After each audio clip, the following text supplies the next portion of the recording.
Olá, começa agora o Questão de Ordem e o tema de hoje são as drogas lícitas e ilícitas, problemas na sociedade há muitos anos.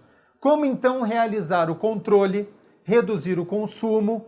A legislação é adequada? Quais projetos são mais eficientes? Para debater este assunto, recebo aqui no estúdio o vereador Nelson Osseri, presidente da Comissão de Políticas de Prevenção às Drogas, vereadora Débora Palermo, presidente da Comissão de Defesa dos Direitos da Criança, do Adolescente e da Juventude, e de forma virtual, a Débora Santos, psicanalista, especialista em adicção e codependência e diretora-presidente da Ordem Nacional dos Psicanalistas, Regional de São Paulo. Lembrando que o debate vai acontecer, farei as interrupções apenas quando necessário.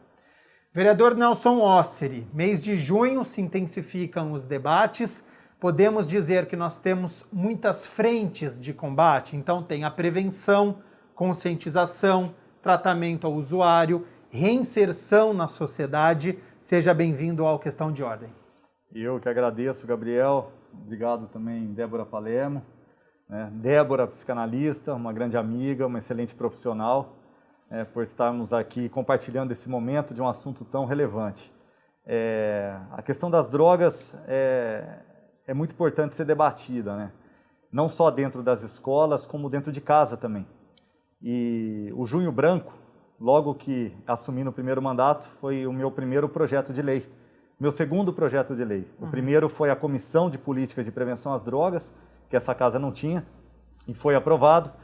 E o Junho Branco também aprovado, já sancionado pelo ex-prefeito, né, onde nós trazemos vários assuntos, não só para dentro das escolas, como também para dentro das empresas. Né, porque hoje os maiores atos de acidente de trabalho está relacionado ao uso e abuso de substâncias, né, de drogas lícitas, ilícitas. E o Junho Branco ele vem nesse formato de conscientização, né, trazer para a população um pouco mais de informação, de uma forma mais carregada, para que todos possam aí se prevenir e evitar que aconteça o pior, que é a dependência química, né? A doença instalada dentro de um lar, a gente sabe que reflete e adoece outras pessoas. Então o Junho Branco vem nesse sentido. Um projeto importante, né, e que pretendo agora cobrar também do prefeito assuntos relacionados ao uso e abuso de drogas, para que possamos assim conscientizar o maior número de jovens, principalmente, e toda a população de Campinas, todas as regiões. Vereadora Débora Palermo, a prevenção às drogas começa com as crianças, né? Investir em esporte, cultura, lazer, ajuda no desenvolvimento, reforça as habilidades que cada um possui e aí contribui para um estilo de vida mais saudável e com educação dentro das leis, né? Seja bem-vinda ao Questão de Ordem. Obrigada, Gabriel. Obrigada a todos os funcionários da TV Câmara, minha xará, Débora, e o vereador Nelson Osseri, né, em frente a essa comissão que é de extrema importância. Eu sempre aponto que é muito melhor prevenir do que remediar, né? A proteção básica, né? A proteção é sempre melhor do que depois do mal instalado. E a proteção, como bem disse o Nelson, começa dentro de casa, com a família. E também sabemos que o uso começa muitas vezes dentro de casa, com aquele golinho que o pai deixa tomar de cerveja, né? Deixa experimentar, e a criança logo cedo começa a ter contato com as drogas, ainda que ilícita, porque paga imposto, mas não deixa de ser droga, né? Exato. E a relação com o esporte é muito importante, porque o esporte ele libera os hormônios, a serotonina, a ocitocina, que a droga também libera naturalmente, que é a sensação de bem-estar. Exato. Então, o esporte, ele não só combate desta forma, como ele também trabalha a disciplina, o respeito, a regra, o limite, que às vezes a falta desses elementos da regra, do limite, da disciplina, também leva ao uso de substâncias. Então, eu tenho há anos, né, venho falando nisso na política de proteção e prevenção às drogas para as nossas crianças e adolescentes. E o que a gente tem visto, ano a ano, crianças cada vez mais novas fazendo uso. E uso, inclusive, abusivo, né, Nelson, de substância. É uma preocupação que eu acho que o poder público tem que ter como prioridade máxima, trabalhar nesse contexto, nessa linha, para que a gente possa inibir o uso de todas as formas. E já a gente vai falar sobre essa comunicação, das campanhas, participação também dos meios de comunicação nisso. Participa também aqui do Questão de Ordem a Débora Santos, psicanalista, diretora-presidente da Ordem Nacional dos Psicanalistas Regional São Paulo. O uso de drogas é um fenômeno bastante antigo na história da humanidade. Como consequência, traz grave problema na saúde pública, problemas pessoais, sociais. Débora, existe uma causa, motivo para uma pessoa utilizar um produto ilícito? Tem a ver com um sentimento, com uma doença? Seja bem-vinda ao Questão de Ordem. Obrigada, uma boa tarde a todos. É um prazer estar aqui com vocês. Obrigada, Gabriel. Obrigado, Nelson Osri. É um prazer também estar aqui com a Débora Palermo, minha xará. E realmente na questão de dependência química existem muitos fatores que influenciam, né?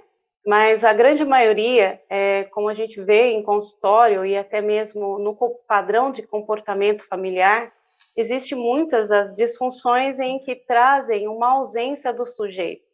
Ou seja, muitos usuários de drogas, quando eles vêm para tratamento, a gente vê essa ausência. Então é um vazio existencial que ele dá um start de início dentro da própria família. E depois vem também a questão que foi mencionada pela vereadora Débora Palermo e também pelo Nelson Osri, a questão do padrão de comportamento dos pais, né? Então, as crianças, elas são esponjinha, né? Elas estão ali, estão em desenvolvimento, e é muito importante a gente falar da questão da função pai e mãe, porque é uma responsabilidade muito grande, onde chega a gente precisa entender que estamos desenvolvendo um sujeito, um indivíduo para uma vida adulta.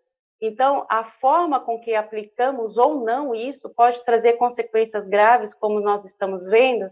Estamos falando aqui sobre dependência química, mas junto com a questão vem também muitas as questões de relacionamentos abusivos, tóxicos, abusos de crianças e adolescentes. Então, é um assunto extremamente extenso, mas isso tem muito a ver, sim, da grande maioria, a questão da estrutura do sujeito, o vazio existencial e questões familiares. Contribui muito para que a criança ou a adolescente venha trazer esse aceite com o uso de drogas. Vamos abordar aqui no Questão de Ordem também as responsabilidades, né, dos pais e o exemplo que isso é muito importante dentro de casa. Vereador Nelson Osseri, há 16 anos você realiza este trabalho com dependentes químicos. Como é que você enxerga esta questão da prevenção? Evitar que criança, jovem ou mesmo uma pessoa adulta entre para este caminho que a gente sabe que é difícil de sair.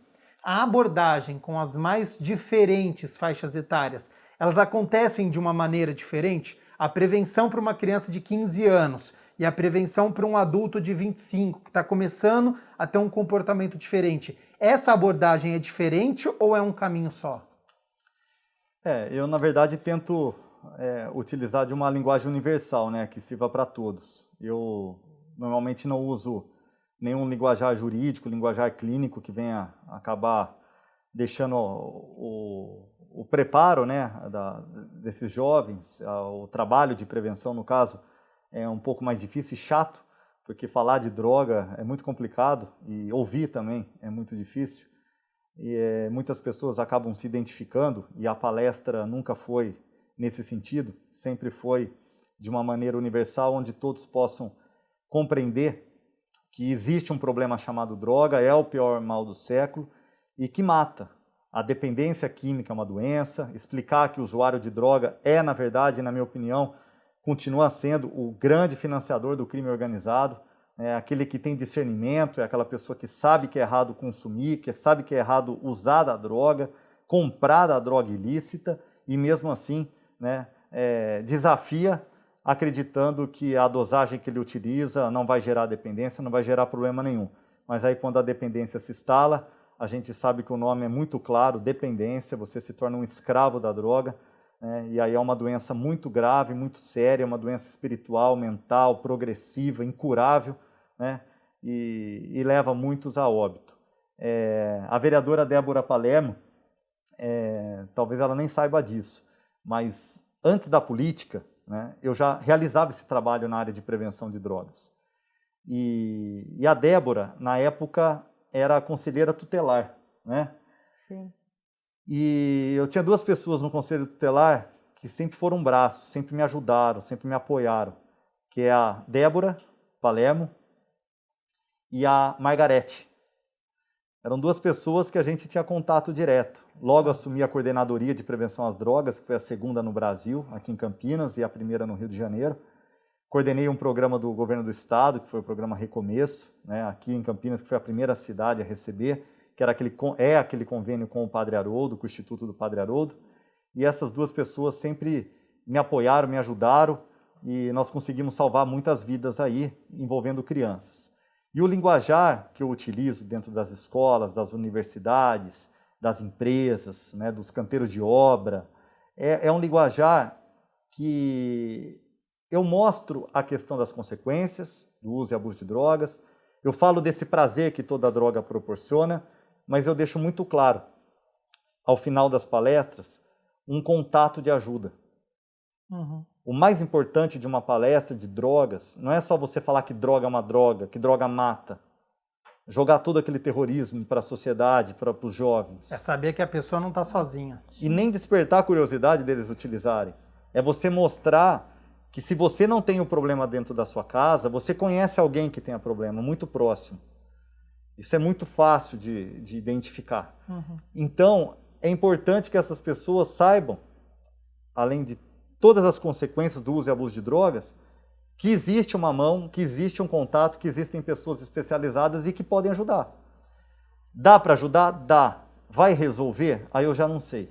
Porque depende muito também daquele 1% de vontade do cidadão que é dependente químico, querer parar de usar, estar disposto a querer ter uma mudança de vida, de hábitos, né, resgatar a sua dignidade, a sua moral. Né? Se hoje é difícil a gente parar de mexer em celular, imagina parar de usar da droga. Então a gente precisa fazer um trabalho de formiguinha, mas um trabalho minucioso, sabe, de convencimento, de explicar que aquela pessoa ela está gerando um problema não só para a saúde dela, para a vida dela, como para a vida da sociedade, para a vida das pessoas que o amam, que estão ao seu redor.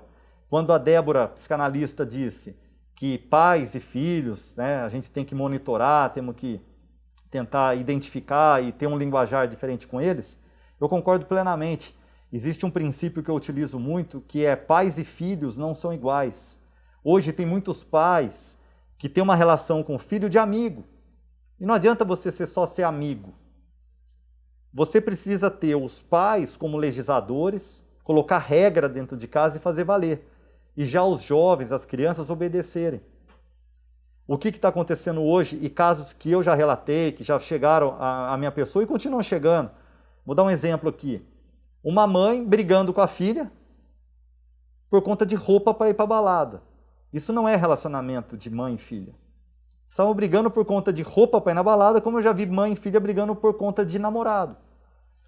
Eu já vi pai e filho participando de campeonato para ver quem bebia mais, com direito a SAMU parado do lado. Meu Deus. Uma cidade próxima, que tem uma tradição aí com a bebida alcoólica. Vocês já devem ter identificado. Então é o tipo da coisa que a gente não pode deixar rolar, deixar acontecer. E a palestra de prevenção, o diálogo, a informação com propriedade, ela é muito importante. Ela ajuda a salvar vidas, mas mais do que isso, é você ter um contato e ter pessoas como na época a Débora, conselheira tutelar, a Margarete, conselheira tutelar, que trabalhavam essas crianças e adolescentes. Hoje em Campinas eu falo aqui com toda a propriedade. Hoje você não tem aonde internar uma criança. Se eu tiver uma criança hoje me pedindo ajuda, pelo amor de Deus, Nelson, eu tenho 13 anos e tenho problema com crack, eu não tenho para onde encaminhá-lo. Na verdade eu tenho, mas eu não acredito no serviço. É o CAPSI, Centro Psicossocial Infantil. Por que eu não acredito? Porque é um programa de, vamos colocar, de acolhimento, né, de clínico. Na verdade não é acolhimento, é clínico, né? É um CAPSI da saúde, laboratorial. Ambulatorial, É ambulatorial, exato. É muito complicado porque lá você vai encontrar uma criança com síndrome de Down, você vai encontrar um esquizofrênico, você vai encontrar um autista, e um dependente químico junto. O tratamento é diferenciado. Você não pode tratar junto. E tratamento, para mim, em alguns casos, não é como, acho que a ex-diretora de saúde mental de Campinas chegou a mencionar, que existe a possibilidade de usar droga ilícita de forma social. Como que se usa um crack de forma social? Não existe crack de forma social, não tem como você usar cocaína de forma social. A gente sabe que são drogas poderosas no sentido de viciar de uma forma mais rápida, porque o prazer é mais rápido. Você conta muito isso, né? Quanto mais rápido é o prazer da droga, mais chance de viciar, porque você vai querer novamente sentir aquele prazer. Né? E a primeira pitada, por exemplo, de um crack, que gera todo aquele prazer, até por se tratar de uma droga fumada, que passa pelo pulmão, coração e chega no sistema nervoso central, vamos colocar, 5 minutos a pitada, você dá a pitada, 15 minutos começa a dar efeito. Entendeu? Então o efeito passa rápido, 15 minutos de prazer, 2 minutos. Pum, acabou. Você já está vendendo a mãe querendo droga de novo. E isso não tem fim. É uma escala que não tem fim. Então por isso que é uma droga pesada. Então assim, é muito importante, né, você ter pessoas e ter contato para poder ajudar quem quer ser ajudado. Me chamou a atenção no início da sua resposta quando você falou incurável. Existe tratamento, mas ele vai acontecer para o resto da vida da pessoa. Exato, é o controle que a gente chama, né? Existe controle. Tem pessoas que estão há 20 anos sem utilizar da droga. Ela não está curada. Ela está com a doença... gatilho pode... Sim, a doença está estacionada. Igual eu pegar uma vela, acender, ela vai queimando, eu vou lá e apago ela, guardo numa gaveta. Daqui 30 anos eu pego aquela vela. Ela está estacionada ali onde eu apaguei. A doença da dependência química é a mesma coisa. É igual diabetes, tem controle. Débora Palermo, durante muitos anos, então, Nelson Osseri citou no início da resposta dele, você trabalhou no Conselho Tutelar. Neste período, teve contato com pais que perderam a guarda dos filhos por conta de drogas? O que esses pais sentiam? Que relato que você pode trazer para a gente? Gabriel, foram muitos, né? Muitos pais. E eu sempre digo assim, que a droga, ela não mata só quem usa, ela mata quem está ao redor. Ela mata um pouco o filho, a esposa, o pai, a mãe, ela mata de formas diferentes. Tá. A perda dos filhos, a perda do poder familiar, por exemplo, que a gente viu em muitos casos, é muito triste, porque a pessoa ela é usuária de substância, mas nem por isso ela deixa de amar o filho, a filha, os filhos. E quando eles perdem, é muito, muito difícil, é muito duro para eles. Para alguns, era um gatilho para parar, e nós vimos alguns casos que a perda foi o motivo para a pessoa conseguir, né, o tratamento e parar com o uso. Ótimo. E outras foi o efeito contrário, a pessoa afundar de uma vez e se perder totalmente nas drogas. Então, e para a criança, né, eu sempre vejo muito o lado das crianças, dos adolescentes. Quando você tem que afastar pelo uso da substância a tristeza e, ao mesmo tempo, a revolta, né, quando é adolescente, a criança pequena é a tristeza. E o adolescente é a revolta, eles ficam muito indignados, muito revoltados, inclusive com o Conselho, com o Ministério Público, com a Vara da Infância, porque tira eles dos pais. Porque também pai é pai, mãe é mãe, com todos os defeitos e qualidades, os filhos amam. Então, por isso que eu digo muito isso, que a questão da droga, eu não vejo ser tratada com a prioridade e com a responsabilidade que ela deveria ser tratada hoje. Tá. Né? Essa questão do tratamento para criança e adolescente que o Nelson trouxe era uma situação que nós lá no Conselho sofríamos muito, Porque muitas vezes meninos chegavam e falavam, por favor, me interna num lugar, senão eu vou morrer. Nossa. Ele A estava pedindo família, ajuda. exatamente, pedia, por favor, você sabe que é um adolescente chegar tossindo sangue e falando assim, tia, por favor, me põe num lugar fechado, me tranca para eu parar de usar. Ou seja, ele sabe que por conta própria ele não vai conseguir, ele está pedindo essa ajuda e você não ter, e não encontra. E você ter só um tratamento ambulatorial, que foi o que o Nelson trouxe, o CAPS, que não atende essa necessidade.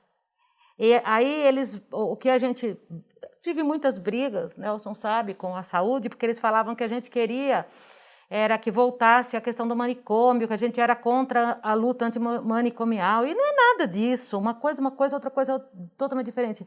Mas eu acho assim, a gente tem que respeitar aquilo que o usuário, e mães também, não eram só crianças e adolescentes, não, mães e pais também. Tem um lugar que eu fico fechado para eu parar de usar, porque eu não consigo. E eu nunca me esqueço de uma fala de um menino que eu atendi muito tempo no conselho e ele ainda hoje vive nas ruas. Ele é dependente e vive nas ruas. Hoje ele está com 25 anos, tenho contato constante com ele entra no crack, sai do crack, eu não sei como ele consegue, mas ele fica períodos. E um dia ele falou assim para mim, tia, eu vou te falar o que é a droga. A senhora já teve fome? Eu falei, lógico. Eu estava na hora do almoço, falei, hoje eu tô com fome, inclusive. Eu falei para ele, ele falou, não, tia, você já ficou 3 dias sem comer? Que você parece que você vai enlouquecer? Ele falou, assim é o crack. Se a senhora não me fechar num lugar, eu não vou conseguir. Eu vou fazer que nem o pessoal do exército, você mata a primeira galinha, o primeiro bicho e come, para poder ter a comida. Assim é a droga, só que ele falou, só que não é no estômago, tia, é aqui dentro. E essa fala dele me marcou muito, porque, gente, como é duro sentir fome, né?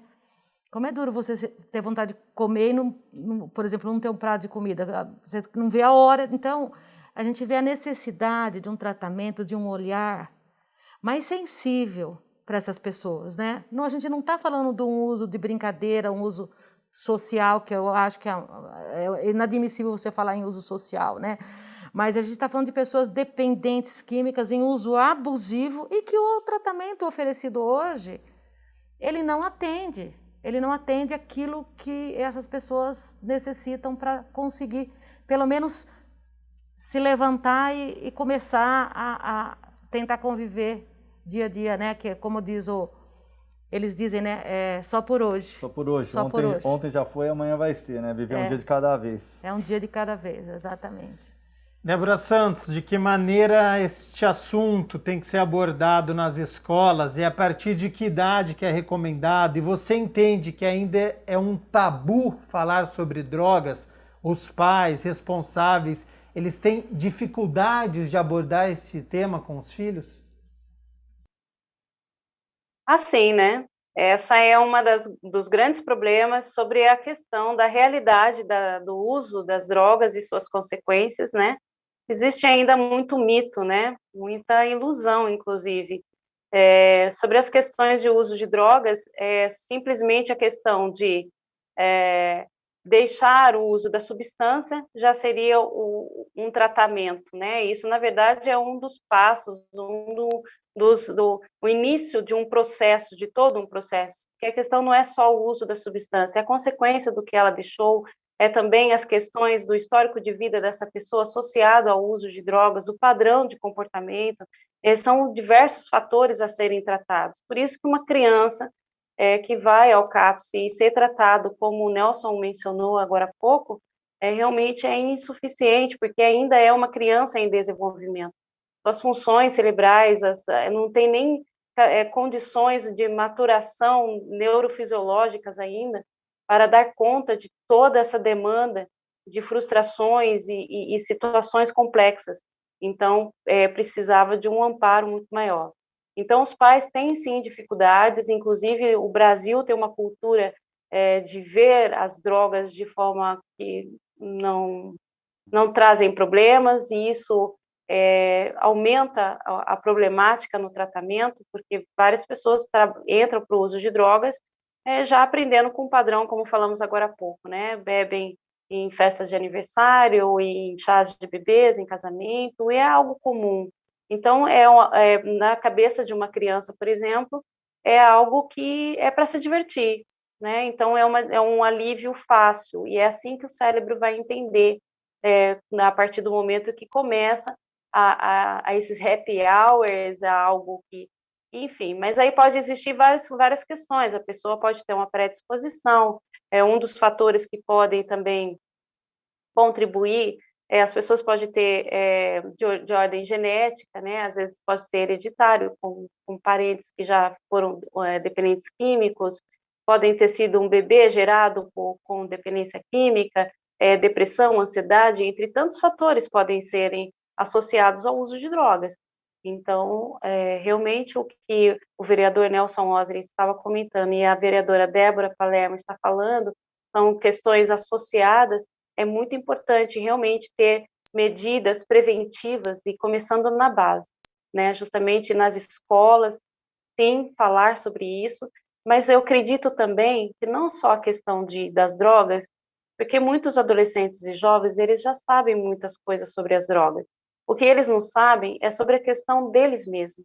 Muitas crianças e adolescentes, quando vou conversar com eles, por exemplo, é muito perceptível essa questão que eu falei da ausência de si mesmo, né? É um vazio existencial que já vem de dentro, e eles estão buscando algo para sair dessa angústia, desse sofrimento, e é algo divertido que alguém oferece.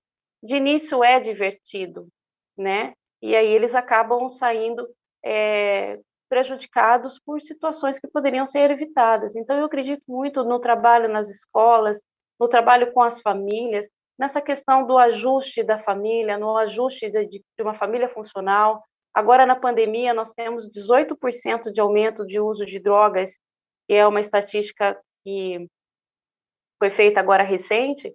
Então, estamos falando de 36 milhões de pessoas que aumentaram o uso de consumo, pessoas que não bebiam, né? Então, assim, 38% de tabaco são drogas lícitas, que estão dentro de casa. Então, eu acredito muito nessa reeducação familiar e nessa questão também das emoções, como administrar as emoções, administrar a si mesmo, amadurecer o poder de decisão. Eu acho que isso começa a dar esse apoio, esse suporte às famílias e também nas escolas, que é onde a gente encontra as crianças e adolescentes, né? Tá certo que agora estamos em pandemia, mas existem vários meios e mecanismos que podemos realizar esses tipos de ações, né?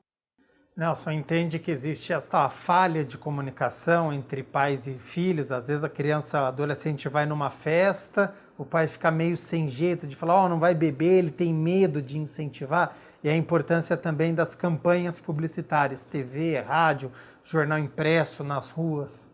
Com certeza, né? Por isso que eu deixo muito claro esse quinto princípio, né? Pais e filhos não são iguais, os pais precisam ser legisladores, colocar a regra e fazer valer. Isso, infelizmente, não acontece pelo fato do que a própria Débora disse, né? A Débora disse que nós temos uma cultura. Realmente, a nossa cultura é regada à bebida alcoólica. Hoje, toda festa open bar é regada à bebida alcoólica. Eu nunca vi uma festa open bar de água, de suco, refrigerante, a não ser festa de igreja. Agora, essa cultura, ela é um fator de risco, né? Ela é um fator de risco porque proporciona o quê? O uso precoce das drogas. Nós estamos aí no momento de Covid, de pandemia, mas poucas pessoas sabem. 200 mil pessoas por ano morrem no Brasil por conta do cigarro. Por conta do cigarro. O cigarro é uma droga lícita. E é a droga mais apreendida hoje no Brasil. Só para vocês terem uma ideia. Mais do que qualquer outro tipo de droga. Maconha, crack, LSD, êxtase, qualquer outro tipo de droga.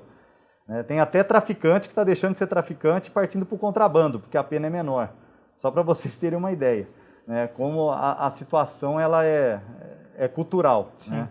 E no Brasil pode tudo, né? Nós temos uma comissão hoje, lá no Congresso, discutindo legalização de uso medicinal da maconha. Mas, infelizmente, a forma que eles discutem é utilizar do discurso da maconha para uso recreativo tentando colocar como medicinal, né? Sem controle nenhum. E, na verdade, você aí não está ajudando a salvar a vida, você está ajudando a matar pessoas, né? Qualquer tipo de droga, sem uma prescrição médica, sem uma recomendação, sem ter um motivo, ela é prejudicial à saúde. Então, eu sou a favor do uso medicinal, deixar claro isso, mas desde que tenha uma prescrição, desde que tenha um controle, e não utilizarem, né, de uma comissão importante, como estão fazendo lá no Congresso, para desvirtuar o assunto.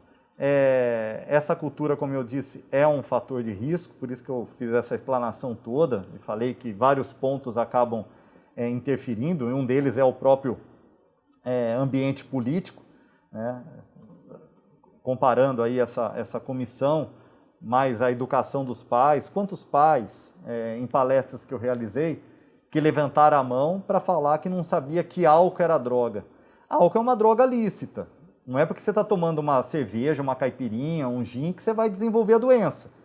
Mas você, a partir do momento que experimenta, né, que ingere aquela bebida alcoólica, uma droga lícita, se você tiver a predisposição, você tem grande chance de desenvolver a doença, a dependência, que é, no caso aí, o alcoolismo, né? E utilizar em vários momentos. Você está feliz, você bebe. Você está triste, você bebe. Ela começa a virar sua companheira e vira este problema. É necessário a prevenção para informar, né, o maior número de pessoas para entenderem que esses fatores de risco muitas vezes começam em casa, né, com aquele barzinho dentro de casa, exposto.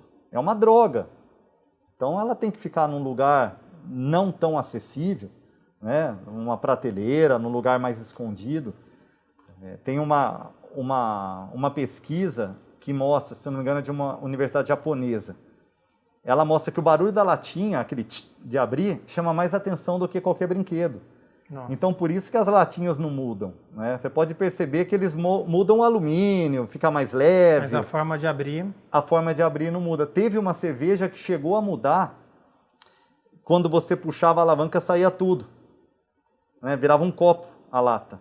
Não pegou, não deu certo, né? Eles voltaram com aquela alavanquinha, uma coisa tão pré-histórica, mas aquilo permanece na latinha. Então, a indústria da bebida alcoólica, que é a droga principal e mais vendida, né, e até porque o Brasil é um país etílico, eles não conseguem, né, eles investem muito pesado, as próprias propagandas de televisão está sempre regada a bebida alcoólica, né, com artistas conhecidos, famosos, nunca mostra o prejuízo. A advertência maior que tem hoje na propaganda de cerveja é uma tela azul dizendo, se beber não dirija, não dá um segundo. Isso não é advertência comparado com uma Juliana Paz na televisão chamando você para beber, né? Então, temos que tomar cuidado e a cultura realmente precisa mudar. E muda com prevenção. Débora Palermo, de acordo com a Coordenadoria de Prevenção às Drogas, que faz atendimentos especializados, no período da pandemia foram atendidas 1.171 ligações. 1.071 ligações pedindo informações sobre tratamentos, sendo que a procura presencial, neste período de pandemia, foram de 357 dependentes químicos, caindo mais 50% a procura presencial. Como é que você enxerga esta estatística e esta queda na procura? A gente sabe que os efeitos da pandemia são em várias áreas e para os dependentes também. É mais um problema da pandemia, né? As pessoas, porque tudo é desculpa para beber, né? Por exemplo, para usar, quem usa todos os tipos de droga, tudo é desculpa. Então, agora na pandemia a gente sabe que aumentou muito o uso porque as pessoas estão estressadas por não poder trabalhar, estressadas porque perderam o emprego, e aí aumenta o uso, a procura foi maior, mas a presencial foi menor, porque a gente sabe que a situação também de atendimento tá complicada em todos os lugares, né? E é muito preocupante isso. Aliás, a pandemia, isso é uma outra preocupação que eu falo que às vezes eu perco o sono, porque essas famílias que fazem o uso de substância e com essa questão de ficar todo mundo dentro de casa, a violência a gente sabe que aumentou muito, porque o álcool, por exemplo, alguns ficam alegres, outros vão dormir, mas a maioria ele se torna agressivo. E dentro de casa, fechado, com a família, então o número de violência contra as crianças, contra as mulheres. Hoje, na sessão que nós falamos, foram 3 feminicídios, né, esse mês, né, em Campinas, só aqui em Campinas. E sempre, se a gente perceber, sempre está ligado. A maioria dos casos estão ligados ao uso de algum tipo de substância. Então, a pandemia é mais um prejuízo que a pandemia trouxe, no meu ponto de vista. É mais um agravante que a pandemia trouxe para a população, né? De acordo com a Coordenadoria de Prevenção às Drogas, as mais utilizadas, álcool, crack, cocaína e a maconha, e não houve uma mudança no tipo de droga utilizado na pandemia. Débora Santos, agora o que me chamou a atenção, dentre os usuários de drogas, 99% da procura pelo serviço são de homens. O que acontece com as mulheres que não procuram os serviços? Tem uma explicação, é uma vergonha ou o número é reduzido assim mesmo e apenas 1% é que utiliza?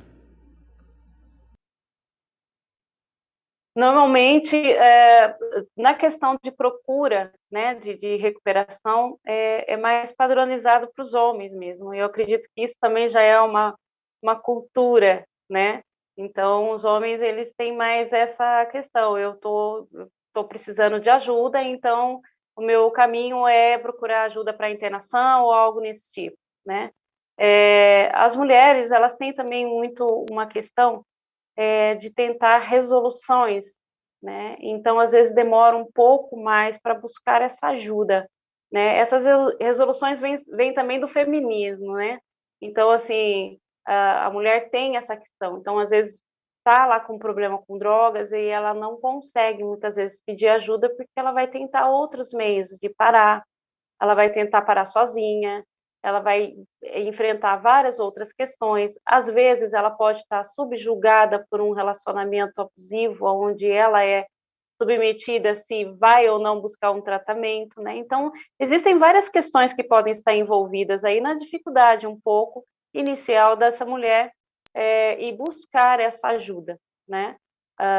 Agora, os homens já têm um pouco mais de facilidade porque já é até um costume, uma porta mais aberta, tem mais clínicas de recuperação, né? E as pessoas precisam entender que a ajuda para a dependência química, ela precisa ser feita o quanto antes, seja homem, seja mulher, né?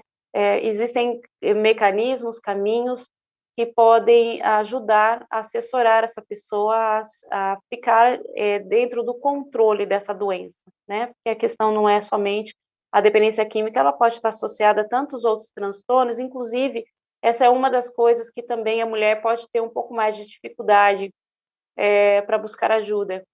A dependência química pode estar associada também com outras patologias, né? Ter outros segundo, terceiros diagnósticos. E dentre a grande maioria das mulheres tem também associado a depressão num nível bem acentuado, bem clínico, e isso também pode acontecer, inclusive o aumento de suicídio, né? Então, as mulheres têm um pouco mais de dificuldade por questões emocionais também. Nelson, essa procura na Coordenadoria de Prevenção às Drogas, 99% homens. O que acontece com as mulheres? Você que já trabalha há 16 anos com este tema, a estatística é tão grande mesmo ou acontece alguma coisa que a mulher tem dificuldade para poder procurar uma ajuda?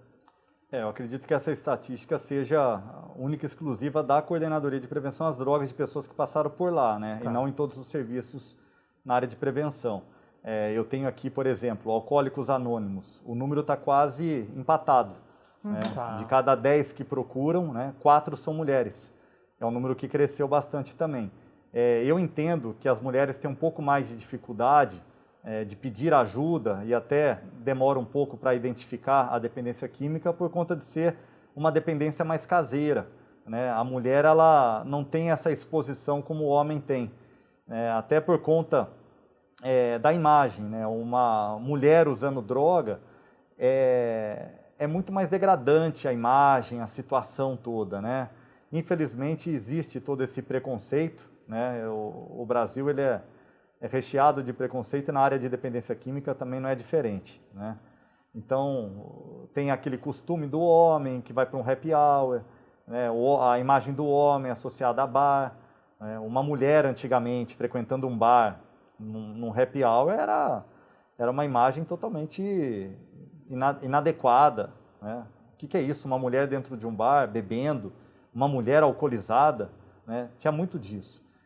Hoje está praticamente normal, só que a dependência, quando ela se instala, a mulher, no caso, ela tira um pouco a vida social dela, né? E quando ela frequenta o lado social, ela frequenta com um pouquinho mais de força e não consumir, mas já articulada para consumir em casa. Vai embora mais cedo, não fica muito tempo no evento. O homem não. O homem, infelizmente, ainda continua naquela de esperar cair para o cachorro lamber a cara, né? E o amigo leva e está tudo bem. Então, eu acho que tem essas questões. E a questão também da estatística apresentada sobre o número de usuários, né? De ligações e a queda na pandemia? Isso. Eu acho que deve ser relacionada ao uso, vamos colocar, ao uso cruzado, né? Não só de uma única substância. Porque não tem cabimento, uma maconha está em quarto, quinto lugar, como foi apresentado, né? Eu acho que a bebida alcoólica junto com o cigarro e mais uma droga ilícita é praticamente o perfil do usuário de droga hoje no Brasil. Sim. O Brasil deixou de ser, né, um país de usuários de droga e passou para poliusuários, que são aqueles que usam mais de uma substância. Tá. Então, com certeza, essa estatística está relacionada ao uso cruzado, né, mais de uma substância de droga. Normalmente uma droga lícita ou duas, né, álcool e cigarro, ou até mesmo medicamentos de drogarias, de farmácias, e o uso de uma droga ilícita. Debate importante que nós estamos fazendo hoje aqui no Questão de Ordem. A gente vai fazer um rápido intervalo. Na volta a gente ainda vai falar sobre o trabalho de CAPS, vamos falar sobre reinserção na sociedade, a dificuldade para conseguir arrumar um emprego. Tem muitos assuntos, não sai daí que o intervalo é rapidinho.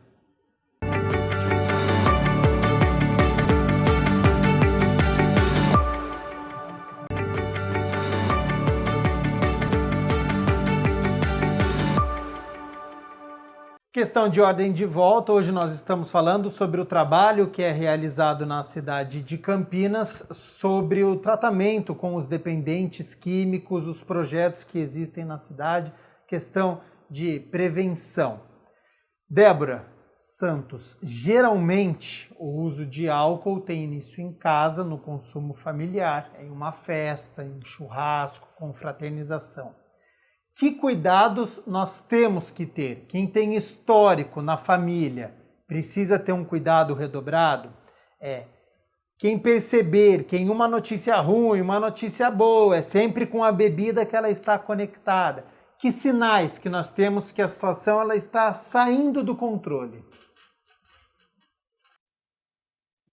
Sim, a pessoa que tem algum familiar que já foi dependente químico ou teve algum processo em relação à compulsão, ou seja, foi um adicto, pode ser compulsivo com alimentos, com jogos, sabe, aquele avô que jogava sempre. Isso tudo são questões associadas ao uso de substâncias também, né, porque está associado à compulsão. Isso já é um sinal para a prevenção, né? Então, por exemplo, se eu já tenho alguém na família, porque ele só vai saber se ele tem uma tolerância grande, ou seja, necessidade de doses maiores para que haja o mesmo efeito, e também por questões, se ele tem uma predisposição ou não, ele só vai saber se ele beber e depois não dá conta, né? Desenvolver rapidamente a doença. Então, é melhor não correr o risco, já é um fator de prevenção. A Débora Palermo falou agora há pouco sobre a questão aí dos familiares, né, aumentando aí o uso de bebidas e drogas lícitas, né, e isso é um sinal de que nós não sabemos lidar com as emoções. Então, sempre quando temos situações difíceis, sinais de angústia, questões difíceis na vida, e a gente não dá conta disso, sempre vai é um sofrimento psíquico, e esse sofrimento ele precisa de um escape. E normalmente a pessoa que ela não está com o seu, que nós falamos, o nosso ego infantilizado, ou que não está com uma estrutura o suficiente para dar conta dessas frustrações, dessas dores e dificuldades, ele vai precisar desse escape. Então, normalmente é para coisas ou pessoas. Então, o que nós temos visto muito hoje é esse aumento para as questões, que nem o cigarro, por exemplo, está associado à solidão. Então, a grande maioria das pessoas estão vivendo essa solidão e não estão dando conta dela. Então, muitas pessoas que têm a tendência, por exemplo, ao fumo, elas retornam ao fumo ou iniciam o fumo, né? Pessoas que têm a tendência aí na questão com o álcool, por exemplo, na psicanálise, né? Como eu trabalho muito isso no consultório, geralmente as pessoas que têm essa questão, elas têm um problema, uma fixação que nós falamos da fase oral, ou seja, a fase do bebê, né? Que é uma fase de proteção, onde tem ali a mãe, tem os pais, precisa de trocar roupinha. Então, é uma dependência emocional que o bebê tem, mas também é uma questão de proteção. Muitas pessoas têm falhas nessa fase e se fixam nela. E muitas vezes, de modo inconsciente, vem buscar essa proteção por não dar conta pela falta. Então, você pode reparar, o cigarro via oral, né? O álcool via oral. Então, muitas questões que podem estar envolvidas de modo psíquico. Então, quando a pessoa começa a perceber que ela está angustiada, que ela está introjetada, que essa angústia sempre aumenta e ela não está dando conta, e está tendo subterfúgios, excesso, buscando pessoas, né? Porque o apego excessivo, a dependência emocional também vai gerar problemas. A questão de que ela não consegue ficar sozinha gera angústia. Então, é interessante nessas fases buscar uma ajuda terapêutica, buscar um auxílio, uma orientação do que, de repente, se apegar em algo, o cérebro entender esse subterfúgio, esse alívio, né, psíquico, com o cigarro, com o álcool, com excesso de comida, está comendo muito, está comendo demais. Então, isso já são sinais de que algo não está bem na psique. Então, é importante trabalhar aí com um profissional, buscar uma ajuda e vai ficar melhor. Para a gente reforçar isso, Débora Santos, para quem está nos acompanhando e às vezes tem esse problema, eu estou abusando do álcool, eu estou abusando do cigarro, não é com um amigo que você vai se consultar. Essa ajuda psicológica de um terapeuta, de um psicólogo, de um psiquiatra, ela é fundamental para essa pessoa. Sim, porque a gente precisa entender a diferença entre a questão terapêutica e com o amigo. É muito bom você conversar com um amigo que nos quer muito bem, né? Só que a questão do amigo é que muitas vezes ele está na mesma questão de conhecimento em relação às emoções e ele não tem aí as questões mais específicas, mais técnicas em relação à psique e também ao funcionamento cerebral. E o profissional, ele estuda para isso. Então, ele vai conseguir observar situações e vai conseguir orientar essa pessoa no caminho mais assertivo, né? É muito bom a gente poder desabafar com alguém que a gente confia, mas a questão com o terapeuta, com os profissionais dessa área, não é simplesmente um desabafo. Existe uma escuta técnica, existe aí uma orientação no padrão de comportamento, precisa estabelecer novos ritmos, novos caminhos, né? Por exemplo, uma pessoa acostumou ao uso, a ter toda a sua vida projetada no uso de drogas. Para ela se recuperar, agora ela precisa fazer um caminho inverso, completamente inverso, de trazer a sua vida para si mesmo e construir uma nova vida sem o uso de drogas. E isso gera trabalho, precisa de ajuda mesmo, precisa de um orientador que seja um profissional capacitado que possa trazer essa estrutura. É o que a gente precisa entender essa diferença, né? Campinas conta hoje com 3 centros de atendimentos em casos em que há dependência química. Os CAPs AD de Campinas atendem, em média, 1.800 pacientes por mês, o que gera 24.000 atendimentos mensais, como psicoterapia, atendimentos médicos, terapia ocupacional, atendimentos de enfermagem. Vereador Nelson Ossri, a cidade precisa de mais unidades de CAPS, outras instituições. Como é que você avalia o trabalho que é realizado na cidade? Eu acredito que o número de CAPS, eu acho que está bom, desde que seja um serviço utilizado para amparar aqueles que já saíram de um tratamento mais efetivo. Eu acredito na recuperação do dependente químico, seja ele negro, branco, pobre, rico. Acredito na recuperação de qualquer ser humano, né? Desde que a saúde pública também acredite nas comunidades terapêuticas. Existe uma guerra ideológica, política dentro da saúde que acaba oferecendo band-aid para uma pessoa que está com uma fratura exposta. Né? Infelizmente, eles concentram todas as políticas, né, dentro do CAPS-AD, como se aquilo lá fosse a salvação. Não é. Existe um cardápio de serviços que deve ser oferecido a um dependente químico. Hoje você tem o psicólogo, você tem assistente social, você tem os grupos de autoajuda, você tem o Instituto Padre Haroldo, que é uma comunidade terapêutica, você tem o CAPS-AD, você tem os grupos de amparo também às famílias, no caso o Amor Exigente. Então, serviço não falta, né? Agora, o que falta é o bom senso, parar com essa guerra política ideológica e oferecer para que o dependente se identifique com o que ele precisa. Eu sou a favor e já tenho um trabalho há muito tempo, né, na luta por um centro de recuperação municipal. É uma área que é da prefeitura, no Parque Valença 2, de 40 mil metros quadrados, e eu queria criar ali o poupa-tempo do dependente químico. Né? O poupa-tempo no sentido do quê? De acabar com essa burocracia, dele ter que ir num postinho de saúde para realizar exame de sangue, exame de urina, exame de parasitologia, descarro. É uma porrada de exame que o dependente químico chega uma hora que ele fala: meu amigo, eu sou dependente químico, eu dependo da droga, eu sonho com a droga o pouco que eu durmo. E você quer que eu fique nessa burocracia do poder público? 2, 3 meses para realizar um exame de urina? Quantas vezes cheguei num postinho, nem frasquinho tinha para realizar o exame de urina? Então é mais fácil para o dependente químico continuar usando droga do que se tratar. E essa fazenda de recuperação, esse centro municipal, no Parque Valença 2, que é o meu sonho mesmo, é oferecer de forma gratuita um tratamento com todos os profissionais capacitados que a cidade tem e pode oferecer. O poupa-tempo, onde ele vai realizar tudo o que tem para fazer nesse espaço. Primeiro, saber de onde ele é. Campinas hoje está sendo pai um monte de gente que é de outras cidades. No sentido do quê? De pessoas em situação de rua.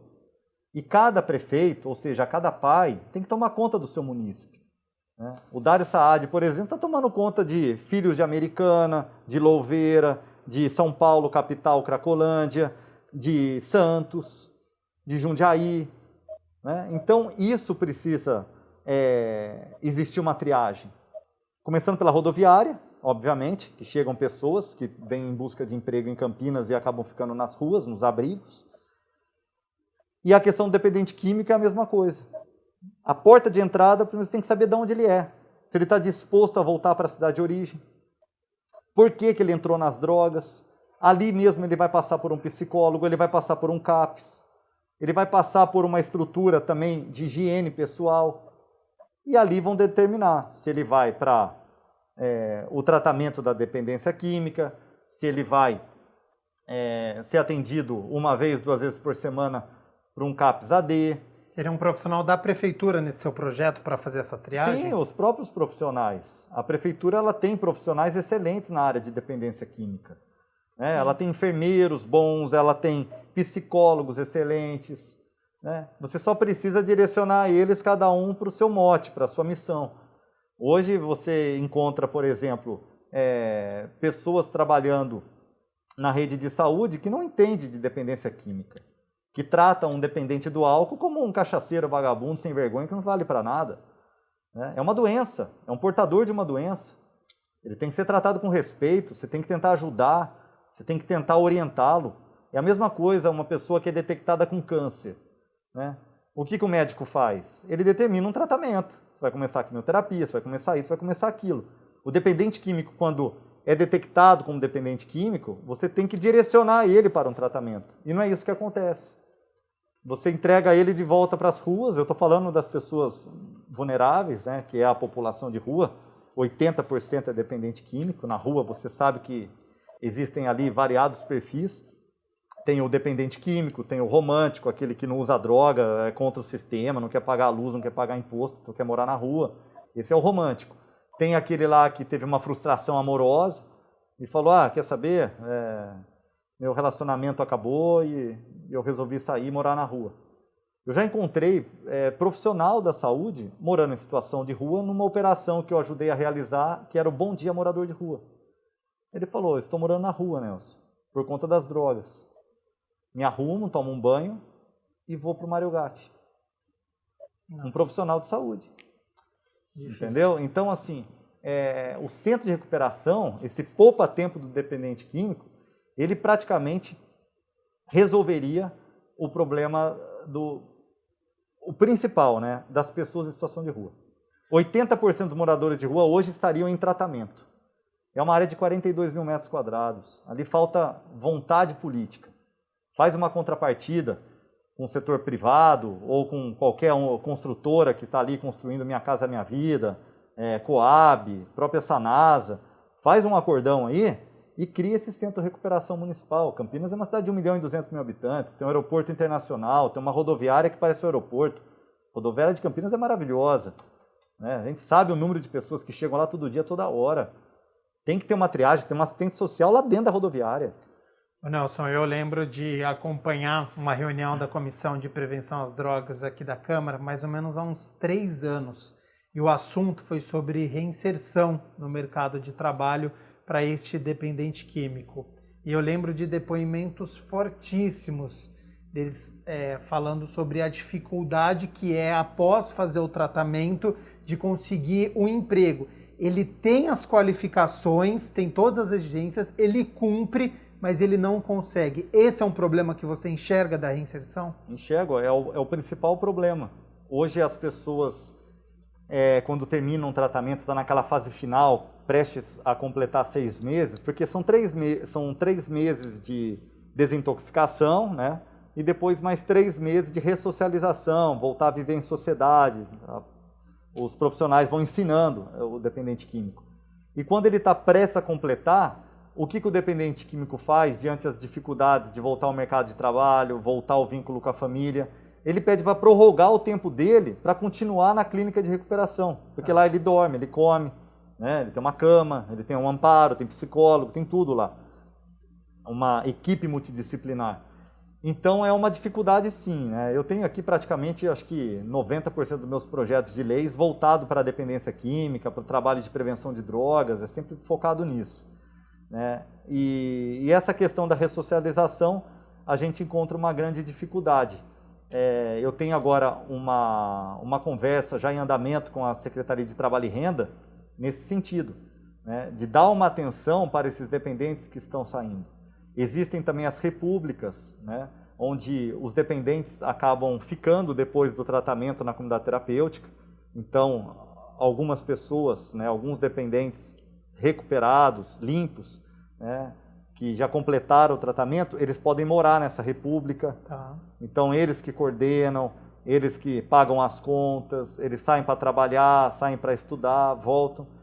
Mas muitos não conseguem estabelecer o vínculo de trabalho. Primeiro por conta da discriminação, né? O preconceito, a pessoa acha que porque é dependente químico vai roubar, né? E não é bem assim. E eu, sinceramente, acredito 1000 vezes num dependente químico recuperado do que qualquer cidadão que venha me trazer um currículo. Porque eu sei que o dependente químico resgatou princípios, moral, né? Você pode deixar uma mala com R$1 milhão do lado dele, que se ele estiver passando fome, ele vai lá e te devolve. Ele não vai roubar, não vai sair comprando comida, não vai usar droga.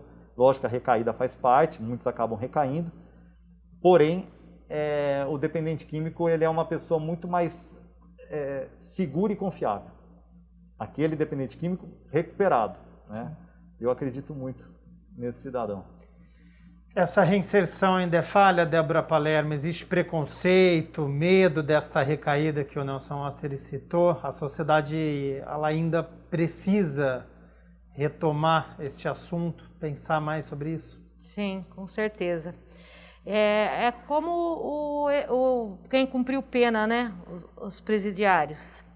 Eles saem e não tem uma oportunidade de voltar ao mercado, a trabalhar, retomar a vida. Um ambiente hostil, né? O ambiente hostil. O recuperando do uso de substância é a mesma coisa. As pessoas, como o Nelson falou, têm medo. E a família também tem medo, muitas vezes, né, Nelson? Fica numa superproteção. Eu vi muito isso, de não deixar a pessoa, não transmitir para ela a tranquilidade e a confiança de que não, vai, caminha sozinho. Então, eu acho que, por isso que o tratamento do dependente químico, ele deve não só tratar o dependente, mas toda a família, né?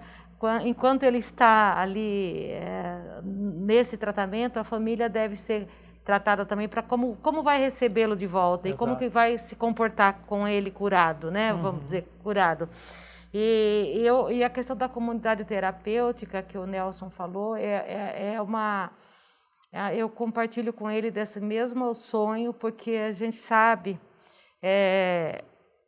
na verdade eu acho que todos sabem que para cada doença um remédio, né?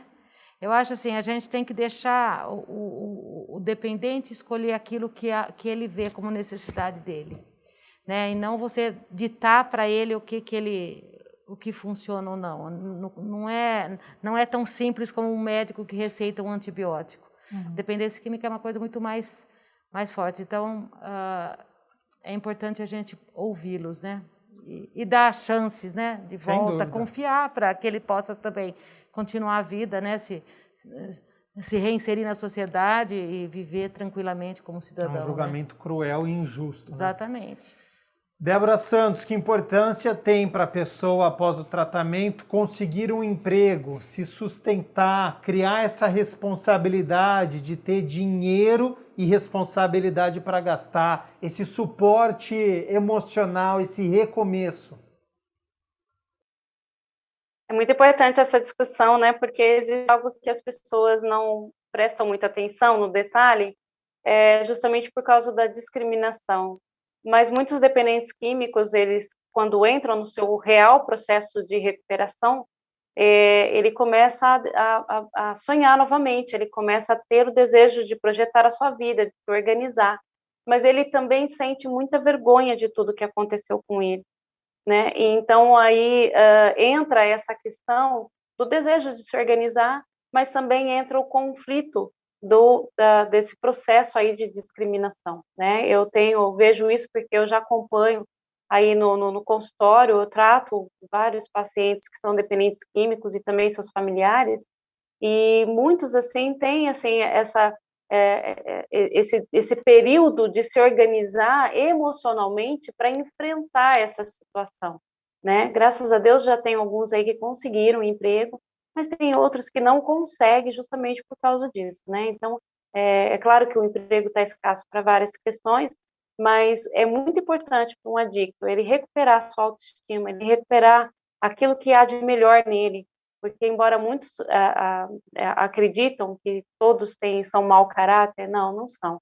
Tem muito dependente químico que é muito gente boa e que tem um caráter e que infelizmente foi desenvolvida essa doença, mas para ele é muito importante, sim, e muitos estão buscando isso assiduamente, e nem que for com um trabalho informal, sabe? Vai buscar pintura, vai buscar ajudar como reforma, eles buscam algum método, mas é muito importante essa reinserção, esse apoio para que eles possam se reestruturar. Tem muitos dependentes químicos que hoje estão com a doença estabilizada, são pais de família, são pessoas que se organizaram e estão vivendo bem, né? Então a recuperação é possível, mas precisa também desses suportes, desses amparos aí, para que a pessoa possa chegar no objetivo, né?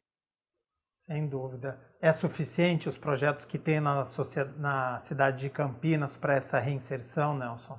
Não, eu acho que falta muito ainda, né? Eu acho que peca demais. Eu acho que o maior desafio hoje para nós especialistas é encontrar o tratamento ideal para essas substâncias novas, né? No caso, vamos colocar, nem tão nova, mas poderosa, que é o caso do crack, né? É uma dificuldade muito grande para tratar esses dependentes.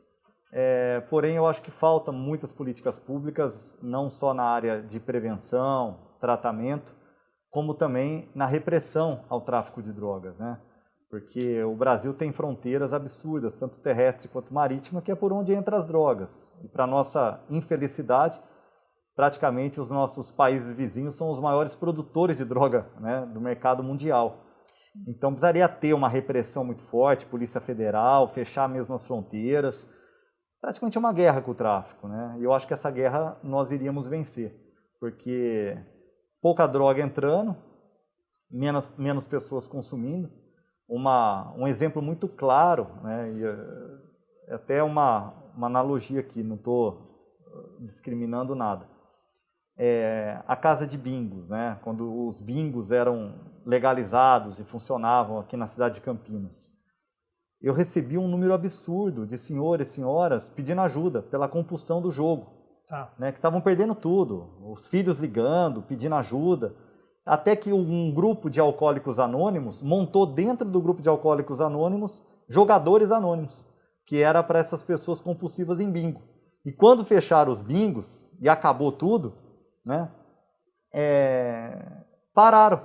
parou a procura de pessoas compulsivas, né, com problema de jogos e tudo. Não é que acabou, né, porque a gente sabe que o clandestino continua existindo. Pode ver que quando existe lá a prisão daquelas máquinas, naqueles lugares que estão de forma clandestina atuando com bingo, você percebe que tem um número absurdo de pessoas lá dentro, né? Nunca é meia dúzia. E então eu acho assim, que tem que reduzir, tem que acabar com esse negócio de entrar droga no Brasil, reduzir, amenizar um pouco essa situação. Menos droga, menos usuários, consequentemente, menos dependentes químicos. Sobre este assunto, então, de acordo com a Secretaria de Segurança Pública, Campinas registrou de janeiro a abril deste ano 74 ocorrências de porte de entorpecentes, 311 ocorrências de tráfico de entorpecentes e 53 ocorrências de apreensão desses entorpecentes. Vamos lá então, problemática que é debatida há décadas, combate ao tráfico de drogas. Nós assistimos apreensões nas fronteiras do país, citado agora há pouco pelo Nelson Osseri, em aeroportos, dentro dos bairros, enfim. Escuto muito que essa é uma guerra perdida, que é enxugar gelo, que se tem tráfico tem o consumidor. Como é que vocês enxergam esta situação? Acredita que nós estamos evoluindo, o combate está dando resultado, a metodologia está equivocada? Débora Palermo, depois quero escutar também Débora Santos. Gabriel, eu acho que tem muito que se investir na segurança pública, né, também. Através de munir eles também de equipamentos, de gente para poder trabalhar nas fronteiras e no combate, né? Porque é uma guerra, o pessoal do tráfico, eles são altamente equipados, tanto com armas, como toda a questão de telecomunicações. Existe um poder, a gente sabe que é um quarto poder e um poder forte. Então, a nossa Secretaria de Segurança Pública, a nossa Polícia Federal, Civil, Militar, toda a polícia, né, toda a Secretaria de Segurança Pública, ela tem que ter também condições de combater o tráfico, né? E eu concordo com o Nelson quando ele disse, se a gente conseguir, quanto menos droga entrar, vamos dizer que a gente não consiga zerar, mas quanto menos entrar, puxa vida, menos pessoas usando. É a questão do bingo que ele acabou de falar, isso é matemática, é ciência exata, não vai ter como usar se não tem. Então o combate, a gente volta na questão da prevenção, né? O combate é uma forma de prevenção, a família está conversando com a criança desde cedo, né? E sobre o quão mal fazem as drogas. E não só isso também, mas como a Débora falou, a ausência do afeto na infância causa também vácuos enormes que a pessoa depois, num momento da vida, vai procurar, muitas vezes, nas drogas, né? Então, a questão do colo, do filho perto, do diálogo, do olho, do caminhar junto, que os pais deixam de fazer, custa muito caro, né? Então, a gente precisa... todas essas formas de prevenção, tanto da segurança pública quanto da família, tá junto com a criança desde cedo, dando toda a atenção que ela precisa, dando ouvido, orientando, caminhando junto. Depois a escola, uma educação de qualidade, também orientando, também abrindo o olho, debatendo, levando palestras. Tudo isso contribui para que diminua o uso a inserção de pessoas nesse uso. E lembrando que ninguém, né, eu sempre falo isso, ninguém começa tomando uma caixa de cerveja, né? Às vezes o pai fala, deixa eu tomar um golinho, né? Deixa ele experimentar, deixa eu tomar um golinho. E aquele golinho, às vezes, é o que vai fazer o menino, a menina caminhar, trilhar aí por um caminho de dependência, né? Que começa com um golinho e termina com uma caixa e muitas vezes termina na morte. Então, nós precisamos de mais políticas públicas de prevenção e de combate, de orientação em todos os campos que a gente fala desse assunto, Gabriel. É necessário, com urgência, que se invista mais. Eu sempre digo da questão da responsabilidade nossa, responsabilidade social para com essas pessoas. Não é olhar, né, como as pessoas fazem para aqueles moradores de rua e querer que tire de lá como se fosse um lixo humano. Não, são pessoas que merecem ter uma chance. E também não concordo com essa política de deixar lá e passar a mão na cabeça porque é o que ele quer. Não, eu acho que não. Isso é condenar a pessoa à miséria humana, eu não concordo com isso. Uhum. Eu acho que tem que tirar eles da zona de conforto, que a gente acha que é a zona de conforto deles ali no chão, e trazê-los para uma vida digna. Então, é isso aí. Débora Santos, temos inúmeros programas policiais, mostram traficantes sendo presos, usuários com pequenas quantidades, com uma pena branda, mas sendo expostos, mega operações. Para aquele dependente, isso pode trazer um medo, um receio, ele buscar ajuda, a nossa psique, a nossa cabeça, como é que funciona, já que hoje em dia nós temos cada vez mais acesso à informação, o celular está sempre próximo, ele pode procurar uma ajuda, com tanta exposição, como é que o dependente ele fica nessa situação? Bom, sempre quando falamos em dependência química, sempre existe aí uma amplitude, né? Não é um caso assim de se falar de forma específica, né? Porque é muito subjetivo. Mas existe também a questão em que a gente precisa entender que o dependente químico, ele não tem, dependendo do nível de dependência, diminui muito a sua capacidade de raciocínio, a sua capacidade de consciência, de visualização da vida. Então, isso vai depender muito, e muitos dependentes químicos também entram num estado de psicose, ou seja, ele fica muito naquele mundo real, que é só dele, é uma realidade muito própria, né? Então, ele tem uma certa dificuldade de estar em contato com a realidade. Então, muitos dependentes químicos, numa situação de blitz ou de pego porque está, né, com entorpecentes, enfim, algo nessa situação, eles podem entrar porque entender aquilo como dentro da normalidade, porque ele está acostumado com o convívio com o uso de drogas, né?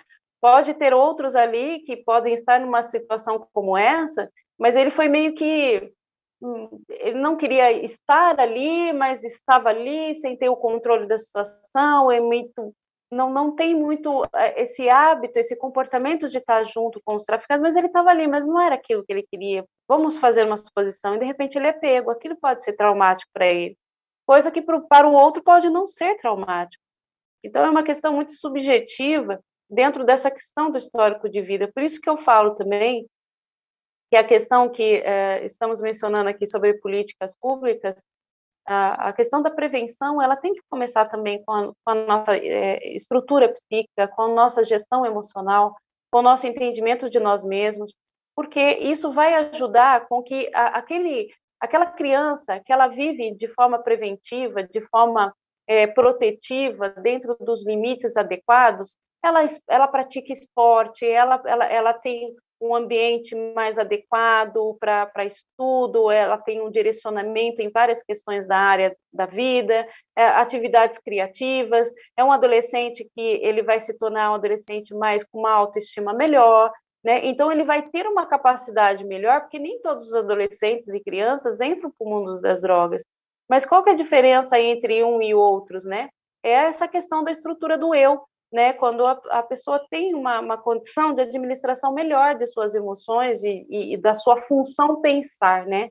Porque senão fica pensamento sem pensador. Tem muitas essas questões assim envolvidas com os dependentes químicos. E a gente precisa entender que muitas vezes no desenvolver dessa doença, infelizmente eles entram num estágio de psicose ou neurose obsessiva, ou seja, ele sai da realidade, vira um Peter Pan, né? O Peter Pan, para ele, a terra do nunca, para ele é real. E para muitos dependentes químicos, aquela vida é real, ele não consegue se visualizar numa outra, apesar de querer, né? Então, por isso que precisa de tratamento, e essa questão da prevenção também das políticas públicas, é interessante a gente diminuir realmente o consumo e o acesso, né? Por exemplo, o tabaco, estamos a 34% de aumento aí na pandemia, o tabaco ele não é utilizável somente no cigarrete convencional, né? Hoje está no narguilé, está em tantas outras questões que os adolescentes têm um acesso muito livre aos adolescentes. Então, eu acredito que essas políticas têm que ser educativas, sim, em questões emocionais, em questões de disciplina, em várias questões como a Débora e o Nelson já mencionaram aí, e também na questão aí com o acesso a essas drogas que entram com tanta facilidade no Brasil. Ótima explicação. Para a gente poder encerrar, Nelson Osseri, 16 anos realizando trabalho com dependentes químicos. Que forma que você analisa? Nós estamos evoluindo, o problema ele continua crescendo nesses 16 anos. Que análise que você pode fazer? Acho que está 10-7 para o tráfico de drogas, né? Eu acho que evoluiu bastante as políticas públicas, porém não são todos os municípios, né, que estão conseguindo oferecer esse cardápio que eu já mencionei aqui no programa inúmeras vezes, né? Cardápio que abrange comunidade terapêutica, tratamento gratuito para os dependentes químicos, um centro de recuperação municipal, principalmente nas metrópoles, nas cidades grandes, né, que possa atender como um hospital metropolitano, mas lógico que não de forma medicamentosa, através da laboterapia, da espiritualidade, da leitura, da atividade física, né? Acho que potencializar o investimento no esporte, nas atividades físicas, né? Todos esses fatores de proteção são políticas públicas que, infelizmente, ainda estão pecando e Campinas peca também. Então, sou favorável a isso, eu acho que aí dá para crescer bastante. Nós falamos aqui muito em penalizar, né? Em penalizar o tráfico de drogas, combater o tráfico de drogas, e acho que é por aí mesmo. Tem que ter uma guerra, Brasil contra o tráfico de drogas, contra esses países produtores de droga. Tenho certeza que outros países vão ajudar o Brasil nessa guerra e essa guerra nós vamos vencer. Mas eu acho que tem que existir uma guerra também, através de multa administrativa, que é um projeto de minha autoria, para usuários de drogas ilícitas em espaços públicos. Eu não estou me referindo aqui a morador de rua, né, que aí é encaminhado para assistência social, e nem criança e adolescente que estão nas ruas utilizando. Aí a gente aplica o ECA, o Estatuto da Criança e Adolescente. Porém, nós temos que pegar na raiz o negócio. Esses usuários de drogas que fazem das praças públicas, dos espaços públicos, do lugar de lazer, de esporte, de atividade, de um parque taquaral da vida, né, reduto para usar da droga. Tem que ser ainda mais degradante do que você chegar lá com o seu filho, com a sua esposa, com a sua família, né, e um cara fumando um baseado. Hoje nós multamos o proprietário do cachorro que faz fezes na praça, multa quem faz xixi na rua, multa o pancadão, o som alto, multa quem está sem máscara. E não pode multar um cara que está usando cocaína, que está usando maconha no espaço público? Então, é um projeto de minha autoria, já foi aprovado em primeira votação, É um projeto que não tem nada a ver com a esfera penal, é uma multa administrativa, compete ao município, como você multa todas essas situações que eu mencionei aqui, deveríamos multar também quem faz uso de substâncias ilícitas em espaços públicos.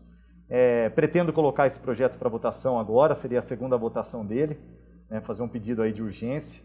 Se Deus quiser, será aprovado, e peço também a toda a população que acompanhe as minhas redes sociais e possa verificar lá, que eu estou sempre falando desse projeto, que é um projeto legal.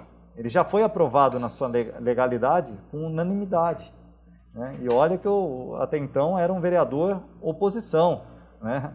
Eles poderiam ter ido contra, pela vaidade, por retaliação, e foram favoráveis, porque eu deixei muito claro, apresentei com o meu corpo jurídico, né, a legalidade do projeto, a importância desse projeto. E essas multas, esses recursos, serão destinados a trabalhos de prevenção e enfrentamento à droga no fundo que existe na Guarda Municipal de Campinas, até para melhorar o salário da Guarda Municipal. Então é um projeto bom, né, é inédito, foi o primeiro projeto apresentado no Brasil. Outras cidades já entraram em contato comigo, copiaram, né, os vereadores entraram em contato, eu dei a liberdade para eles entenderem como funciona, e se eu não me engano, Jundiaí já está valendo esse projeto. Tá. Então é um projeto bom, importante, e que resgata, né, o nosso direito coletivo, né, e não individual, pelo único e exclusivo prazer de um maconheiro, de um cheirador de pó que usa espaço público. Vereadora Débora Palermo, neste período que você trabalhou no Conselho Tutelar, como é que você avalia esse tema? Estamos evoluindo, o problema tem crescido? Tem crescido, ano a ano. De 2006, quando eu entrei no Conselho Tutelar, até hoje eu não vi. Eu vejo hoje um combate maior no país, a nível nacional, né? Eu vejo que há um esforço maior, né, de combate, de prevenção, de combate.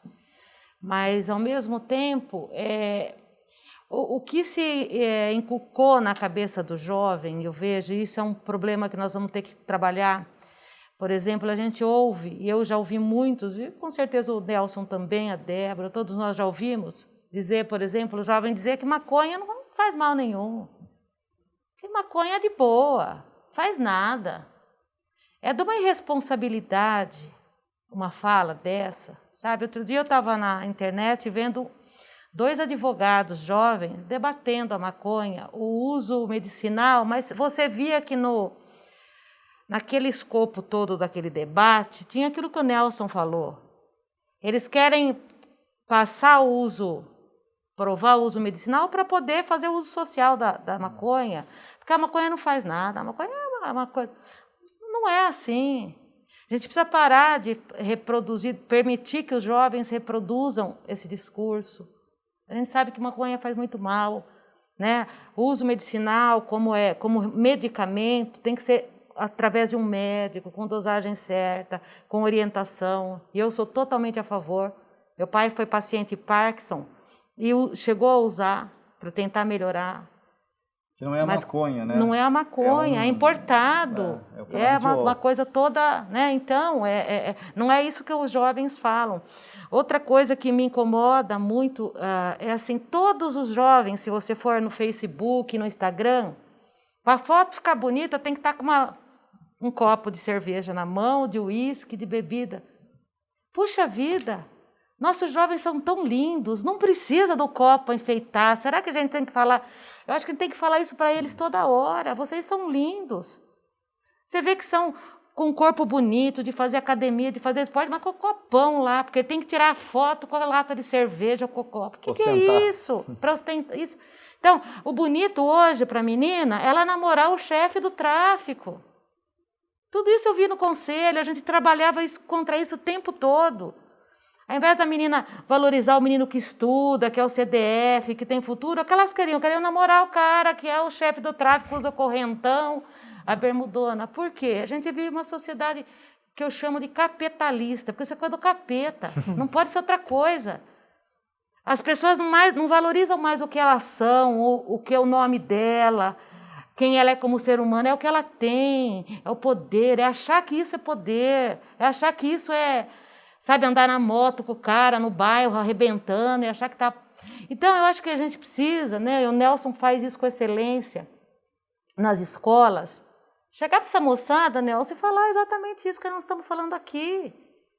Sabe? Não é por aí. A vida de forma saudável, boa, sem problema, é tão melhor, né? É tão melhor praticar esportes, como a gente está falando aqui, viver sem problema com a justiça, sem correr de ninguém, sem fazer nada ilícito, é tão melhor.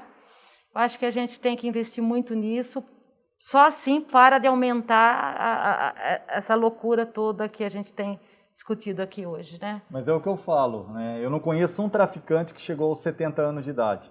Se chegou aos 60, próximo ali dos 70, ou ele está preso, ou então ele está num centro de tratamento. Débora Santos, para a gente poder encerrar no seu consultório, com a sua experiência, como é que você tem visto essa questão? Estamos evoluindo ou a quantidade está aumentando? A gente tem um problema muito grande e com difícil resolução.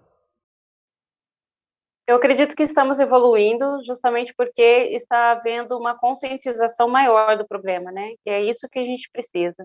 Eu acredito que tem surtido efeito essa questão de estar falando mais sobre a dependência química, sobre as causas, sobre os verdadeiros sintomas, a questão do tratamento, a realidade dessas questões, tem ajudado muito as pessoas a se conscientizarem da realidade.